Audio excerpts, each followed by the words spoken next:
Flow में आज हम सबसे पहले पढ़ेंगे कि कंपनी का अर्थ क्या होता है, कंपनी की परिभाषा क्या है और कंपनी की मुख्य मुख्य विशेषताएं कौन-कौन सी है। जिस प्रकार सोल प्रोप्राइटरशिप यानी sole trade, partnership, joint Hindu family, cooperative societies, ये चारों बिजनेस की फॉर्म्स है, व्यवसाय के रूप है, अर्थात ये चारों व्यावसायिक संगठन है। ठीक उसी प्रकार कंपनी भी एक तरह का व्यावसायिक संगठन है। तो soul trader, partnership, joint Hindu family, cooperative societies, इनकी तरह ही कंपनी भी एक व्यवसाय का रूप हुआ। लेकिन पहले चारों फॉर्म्स को या पहले चारों ऑर्गेनाइजेशंस को हम कंपनी नहीं कह सकते। कंपनी केवल उसी ऑर्गेनाइजेशन को कहेंगे जिसका समामेलन हुआ हो, अर्थात जो रजिस्टर्ड हुआ हो। यदि कोई ऑर्गेनाइजेशन रजिस्टर्ड नहीं है और एस्टेब्लिश्ड हो गया है, व्यवसाय कर रहा है, तो उसको हम कंपनी नहीं कह सकते हैं। तो कंपनी से आशय व्यवसाय के एक ऐसे समामेलित प्रारूप से है जिसमें बहुत से व्यक्तियों का एक संघ किसी सामान्य उद्देश्य की प्राप्ति के लिए बनाया जाता है। ये कंपनी का मीनिंग हुआ। तो सामान्य मीनिंग क्या हुआ? Company sole proprietorship, partnership, joint Hindu family और कोऑपरेटिव सोसाइटीज की तरह व्यवसाय का ही एक नवीनतम और आधुनिकतम रूप है जो कि समामेलित या पंजीकृत होता है। अब हम कंपनी की परिभाषा की बात करते हैं। परिभाषा में सबसे पहले हम कंपनी की लीगल डेफिनेशन को लेंगे। लीगल डेफिनेशन जो है वो कंपनी अधिनियम 2013 की धारा 2 सब क्लोज 20 में दी गई है।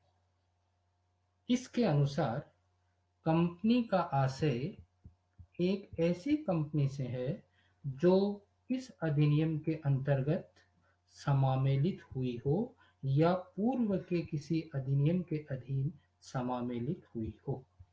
Company means A company that is incorporated or registered under this act or any previous act।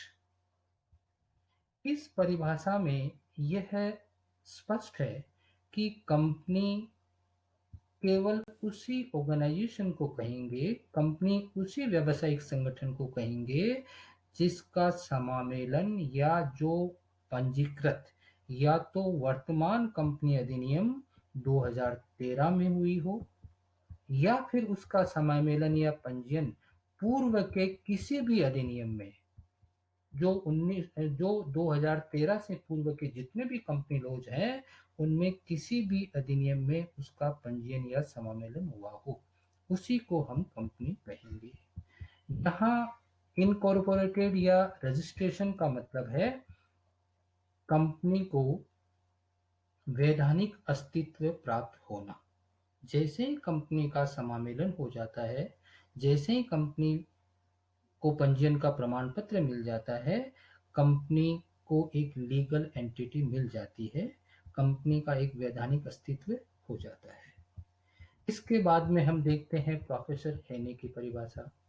Professor हेने की जो परिभाषा है उसमें प्रोफेसर हेने ने मुख्य रूप से कंपनी की विशेषताओं का समावेश किया है, अर्थात कंपनी की मुख्य विशेषताओं के आधार पर प्रोफेसर हेने ने कंपनी को परिभाषित किया है। वो इस प्रकार है: कंपनी विधान द्वारा निर्मित एक कृत्रिम व्यक्ति है जिसका प्रतीक अस्तित्व एवं अविच्छिन्न उत्तराधिकार या स्थायी अस्तित्व और एक सार्वमुद्रा होती है। Company is an artificial person that is created by law, having separate entity, perpetual succession and common seal।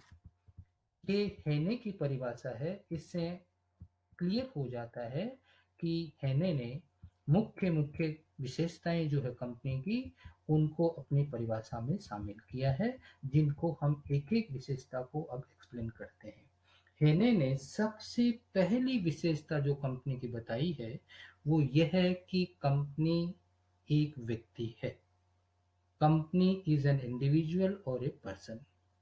Professor हेने ने कंपनी की तुलना एक व्यक्ति से करते हुए ये कहा है कि जिस प्रकार एक व्यक्ति अपने लिए कोई संपत्ति खरीद सकता है, अपनी प्रॉपर्टी को बेच सकता है एवं दूसरों पर वाद प्रस्तुत कर सकता है, ठीक उसी तरह एक कंपनी भी रियल मनुष्यों की तरह, प्राकृतिक मनुष्यों की तरह अपने नाम से संपत्ति खरीद सकती है, अपनी संपत्ति का विक्रय कर सकती है, अपने नाम से अनुबंध कर सकती है तथा अपने नाम से ही अन्य पक्षकारों पर न्यायालय में वाद भी प्रस्तुत कर सकती है तथा अन्य पक्षकार भी कंपनी पर वाद प्रस्तुत कर सकते हैं।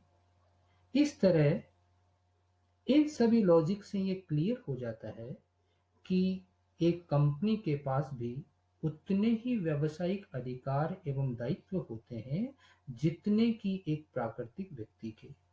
अतः हम ये कह सकते हैं कि वैधानिक उद्देश्यों की पूर्ति की दृष्टि से कंपनी भी ठीक उसी प्रकार एक व्यक्ति है जिस प्रकार एक प्राकृतिक व्यक्ति। दूसरी विशेषता हम लेते हैं एन आर्टिफिशियल पर्सन। कंपनी एक कृत्रिम व्यक्ति है। पहली विशेषता में हमने देखा कि कंपनी एक व्यक्ति है, लेकिन कंपनी का जन्म ईश्वर के द्वारा नहीं होता, अपितु लॉ यानी विधान के द्वारा होता है।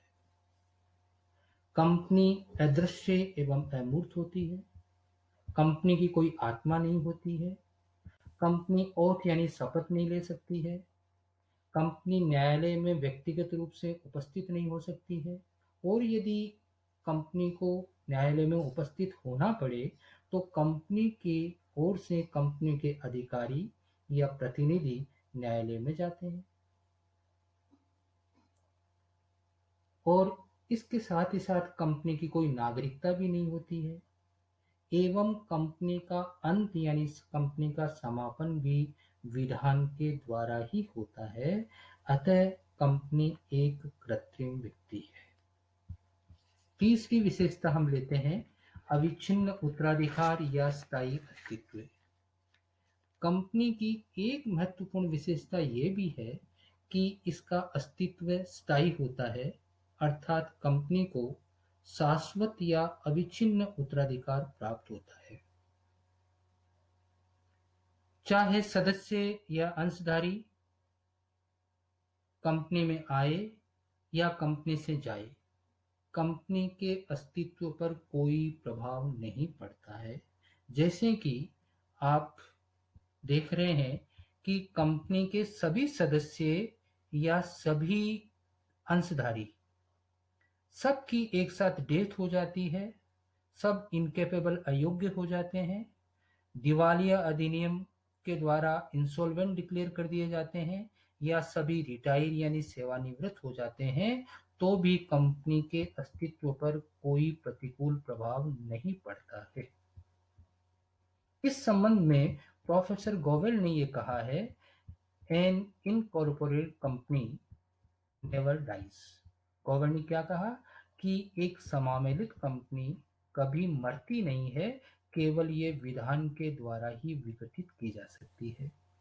गोवेल ने यह भी कहा है, मेंबर्स में कम, मेंबर्स में go from the company, but company goes for ever. चाहे सदस्य कंपनी में आए, चाहे सदस्य कंपनी से जाए, कंपनी हमेशा चलती रहती है। हेने ने यह भी कहा है, not even a hydrogen bomb could destroy it, कि एक हाइड्रोजन बॉम्ब भी कंपनी को डिस्ट्रॉय नहीं कर सकता है। सेकेंड वर्ल्ड वॉर के दौरान एक प्राइवेट कंपनी की एक सभागार में मीटिंग चल रही थी, और उस मीटिंग में कंपनी के सभी सदस्य कंपनी के सभी सदस्य उपस्थित थे। ऊपर से किसी एयरक्राफ्ट ने कंपनी की जहां मीटिंग चल रही थी उस हॉल में बॉम्ब गिरा दिया और सारे के सारे सदस्य ऑन दी स्पॉट ही मर गए, अर्थात सबकी डेथ हो गई। लेकिन कंपनी के अस्तित्व पर कोई प्रभाव नहीं पड़ा। Company goes for ever, company हमेशा चलती है, चाहे सदस्य आए, चाहे सदस्यों की डेथ हो जाए, चाहे सदस्य अयोग्य हो जाए या सदस्य सेवानिवृत्त हो जाए। इसलिए कंपनी का शाश्वत उत्तराधिकार होता है। नेक्स्ट विशेषता हम लेते हैं सीमित दायित्व। कंपनी के सदस्यों का दायित्व सीमित होता है। दायित्व की सीमा दो तरह से होती है, लिमिटेड बाय शेयर्स, अंशों द्वारा सीमित दायित्व। इसमें कंपनी के सदस्यों का दायित्व उनके द्वारा लिए गए अंशों के अंकित मूल्य की अदद राशि तक, अनपेड अमाउंट तक सीमित होता है।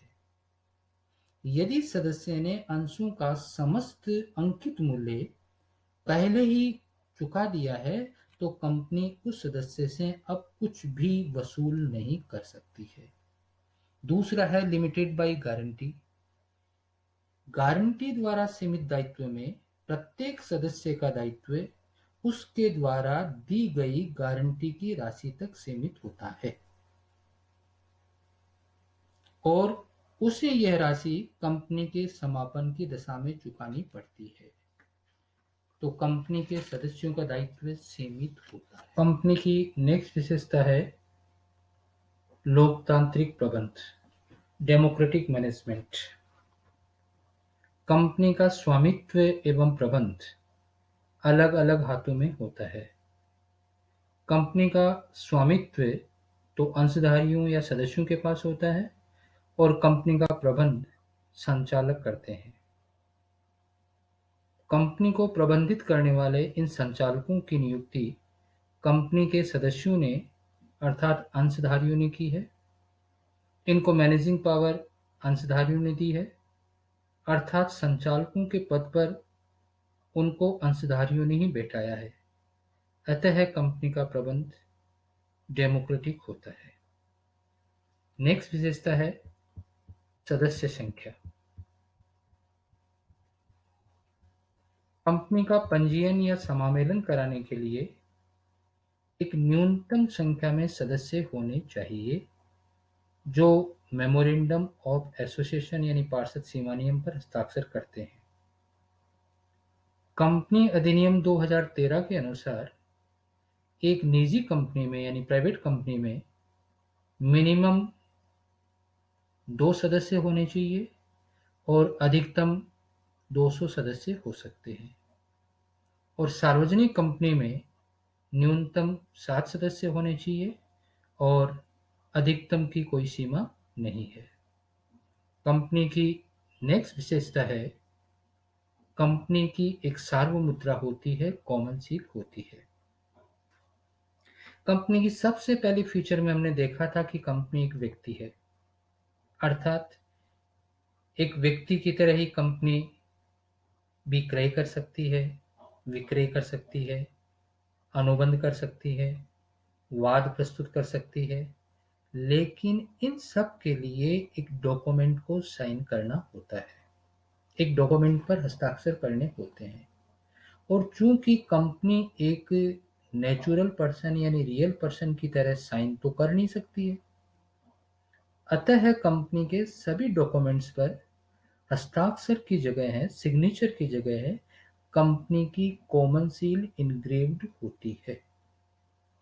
अतः सार्वमुद्रा यानी कॉमन सील कंपनी रूपी कृत्रिम व्यक्ति के हस्ताक्षर हैं। पहले तो कंपनी के सभी डॉक्यूमेंट्स पर कॉमन सील का इनग्रेव्ड होना जरूरी होता था, अदरवाइज वो डॉक्यूमेंट्स वैलिड नहीं माने जाते थे।